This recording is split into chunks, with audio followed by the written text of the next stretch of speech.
మొత్తానికి ఇండియా ఏ జట్టు పర్వాలేదనిపించింది ఇంగ్లాండ్ టూర్లో ఉన్న ఇండియా ఏ టీం. ఎందుకంటే ఇంగ్లాండ్ లయన్స్ తో జరిగిన ఫస్ట్ టెస్ట్ మ్యాచ్లో అనఫీషియల్ టెస్ట్ మ్యాచ్ ఇది, 4 రోజుల మ్యాచ్. మనకు తెలుసు, ఆల్రెడీ మనం ఫస్ట్ ఇన్నింగ్స్ గురించి మాట్లాడుకున్నాము. కరుణ్ నాయర్ డబుల్ సెంచరీ చేశాడు. తర్వాత సర్ఫరాజ్ ఖాన్, ధ్రువ్ జురేల్ 92-94 రన్స్ చేసి సెంచరీని మిస్ చేసుకున్నారని మనం మాట్లాడుకున్నాము.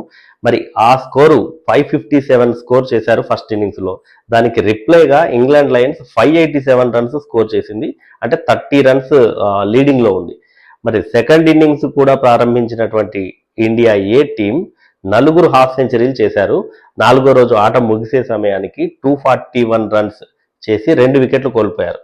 అభిమన్యు ఈశ్వరన్, కెప్టెన్ అభిమన్యు ఈశ్వరన్, యశస్వి జైస్వాల్ ఇద్దరు కూడా హాఫ్ సెంచరీలు చేశారు. ఆ తర్వాత ధ్రువ్ జురేల్ అండ్ తెలుగు కుర్రాడు నితీష్ కుమార్ రెడ్డి కూడా హాఫ్ సెంచరీతో నాట్అవుట్గా ఉన్నారు.